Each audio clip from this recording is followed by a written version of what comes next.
నమస్కారం మాకేబుల్ న్యూస్ కి స్వాగతం. బాపట్లపట్నంలో టీడీపీ పాలిట్ బ్యూరో సభ్యుడు ఉమారెడ్డి వెంకటేశ్వర్లు తన నివాసంలో విలేకరుల సమావేశాన్ని నిర్వహించారు. ఈ సందర్భంగా ఉమారెడ్డి మాట్లాడుతూ రాష్ట్రం మొత్తం కరువుతో శివతాండవం చేస్తుంటే రాష్ట్ర మంత్రులు మాత్రం ఢిల్లీలో పైరవీలు చేసుకోవటం సిగ్గుచేటు అని ఉమారెడ్డి అన్నారు. ఇప్పటికే ధాన్యం కొనుగోలు లేక దిగాలుగా ఉన్న రైతులపై వర్షభారం పడటంతో పరిస్థితి ఆందోళనలో పడింది. ఈ పరిస్థితుల నుండి రైతులను ప్రజలను రక్షించవలసిన రాష్ట్ర మంత్రివర్గం ఢిల్లీలో గడపటి వెంకటేశ్వర్లు ఎద్దేవా చేశారు. కోస్తా తీరంలో ఇప్పటికే 12 మంది మృతి చెందితే వారిని ఆదుకోవాల్సిన ప్రభుత్వం నిద్రపోతోందని ఉమారెడ్డి ప్రశ్నించారు. చంద్రబాబు నాయుడు మంగళవారం ఉదయం టెలికాన్ఫరెన్స్ లో టీడీపీ నాయకులు అందరినీ ముంపు ప్రాంతాలకు పొలాలకు పరిశీలించి నివేదికను పంపించాల్సిందిగా ఆదేశించినట్లు ఉమారెడ్డి విలేకరుల సమావేశంలో వెల్లడించారు. కార్యక్రమంలో రాష్ట్ర నాయకుడు తాతా జయప్రకాష్ నారాయణ, మందపాటి ఆంధ్రేయ, కావూరు శ్రీనివాసరావు, కొనుగొట్లపాలెం రైతులు పాల్గొన్నారు. పదవులు ఇవాళ వస్తాయి, లేకపోతే రేపు వస్తాయి, కానీ పదవుల కోసం ఇక్కడ వ్యవసాయం ఆగదు. మీ పదవుల కోసం తమిళనాడు, పంజాబ్ ఆహార ధాన్యాలు ఇక్కడ ఉన్నాయి, వాళ్ళందరూ పంపించేసి గోడౌన్లని ఖాళీ చేయండి. ఈ ఖరీఫ్ సీజన్ లో కొత్త ధాన్యం వస్తా ఉంది కాబట్టి ప్రొక్యూర్మెంట్ కి అన్ని విధాల మీద సమాయత్తం కావాలని కూడా వాళ్ళకి డిమాండ్ చేస్తా ఉన్నాం. రైతు సర్వస్వం కోల్పోయేటట్టు మారకూడదు. ప్రభుత్వం వాడి పక్క నుండి మేము ఉన్నామని భరోసా ఇచ్చేటట్టు ఉండాలి. నష్టపోయిన రైతాంగాన్ని ఆదుకునేటట్టు ఉండాలి. ఎప్పుడో గత అక్టోబర్లో మరి ఖరీఫ్ లో నష్టపోతే సెంట్రల్ టీం ఇప్పుడు వచ్చింది చూడటానికి, ఏదో సంవత్సరం అయిన తర్వాత. ఈనాడు ఈ విధంగా మేల్వేషాలు లెక్కేస్తే రైతు కోరుకోలేడు. రైతు పూర్తిగా ఇప్పటికే అప్పుల్లో మునిగిపోయి ఉన్నాడు. మళ్ళీ రేపు ఈ రబీ పంట వేసుకోవాలన్నా కూడా వేసుకునే పరిస్థితులు లేడు. కాబట్టి మీరు విత్తనాలు ఊరినే సరఫరా చేయాలి. రబీలో పట్నంలో మంగళవారం 5 సెంటీమీటర్ల వర్షపాతం నమోదైనట్లు వాతావరణ శాఖ అధికారులు తెలియజేశారు.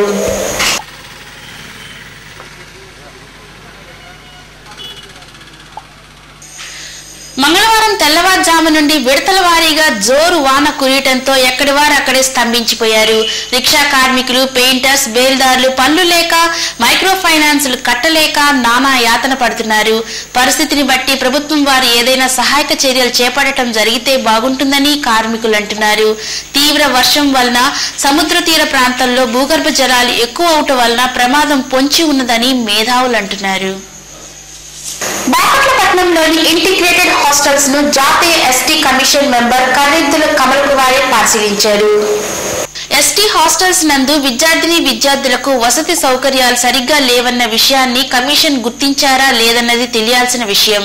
అయితే చిన్నారులతో కమల్ కుమారి ముచ్చటించి వారి సమస్యలను అడిగి తెలుసుకున్నారు. ఈ సందర్భంగా హాస్టల్ వార్డెన్లతో కమల్ కుమారి చిన్నారులను జాగ్రత్తగా చూడాలని హెచ్చరికలు జారీ చేశారు.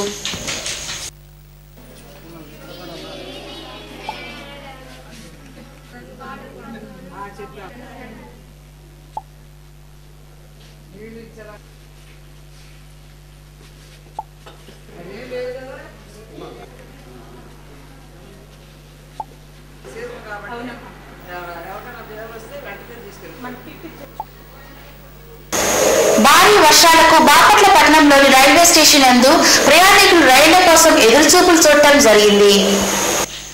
గత 2-3 రోజుల నుండి భారీ వర్షాల కారణంగా నెల్లూరు జిల్లా, ప్రకాశం జిల్లాల్లో వర్షపు నీరు పట్టాలపైకి రావడంతో ఎక్కడి రైళ్లు అక్కడే నిలిచిపోవడంతో తెల్లవారుజామున 5:45 రావాల్సిన తీవ్ర ఇబ్బందులు ఎదుర్కోవడం జరిగింది. ఈ సమస్య ఇంకా 2-3 రోజులు ఉండవచ్చునని రైల్వే ఉన్నతాధికారులు తెలియజేశారు. బాపట్లపట్నంలో జాతీయ ఎస్టీ కమిషన్ సభ్యురాలు కర్రెద్దుల కమల్ కుమారి మంగళవారం పర్యటించారు. కమల్ కుమారి గతంలో ఖమ్మం జిల్లా భద్రాచలం ఎమ్మెల్యేగాను, రంపచోడవరం ఎంపీగాను కమల్ కుమారి పంచతో మాట్లాడుతూ ఎస్టీలకు న్యాయం జరుగుతుందని ప్రతి ప్రాంతాల్లో ప్రజలు తెలుపుతున్నారని కమల్ కుమారి అన్నారు. అయితే స్టూవర్ట్పురం గ్రామం నందు ఉపాధి లేని వారికి ఉపాధి కల్పించమని మాకేబుల్ అడిగిన ప్రశ్నలకు బదులుగా జాతీయ ఎస్టీ కమిషన్ మెంబర్ కమల్ కుమారి ఏమీ మాట్లాడకపోవటం విచారకరం. కార్యక్రమంలో ఆర్డీఓ ఇస్మాయిల్, డీఎస్పీ ఉదయ భాస్కర్ రెడ్డి, తహసీల్దార్, కమిషనర్, హౌసింగ్ డిపార్ట్మెంట్ వారు పాల్గొన్నారు. బాపట్లపట్నంలోని సంజయ్ గాంధీ కాలనీ యందు సీనియర్ కాంగ్రెస్ వాది బాపట్ల ఆర్ఎడి మంగళవారం కన్నుమూశారు. మూశారు. బాపట్ల పట్టణంలో మొట్టమొదటిసారిగా ఎస్టీలకు ఇళ్ల స్థలాలు ఇప్పించేందుకు కృషి చేసిన నాయకుడు ఆలేటి గాంధీ అని పలువురు కాంగ్రెస్ నాయకులు నివాళులర్పించారు. స్వర్గీయ కోలా ప్రభాకరరావు ప్రధాన అనుచరుడుగా ఆలేటి ఈ ప్రాంతవాసులకు సుపరిచితుడు. సుమారు 98 సంవత్సరాల వయసు ఉన్నట్టు మాజీ చైర్మన్ మరియదాస్ గతాన్ని గుర్తు చేసుకున్నారు. కార్యక్రమంలో మైనార్టీ నాయకుడు అన్వర్ బాషా, సంజయ్ గాంధీ కాలనీ నాయకుడు పిండిమల కృష్ణ కుటుంబ సభ్యులు ఆలేటికి ఘన నివాళులర్పించారు. ఈ వార్తలు ఇంతటితో సమాప్తం. తిరిగి మా కేబుల్ న్యూస్ లో మళ్ళీ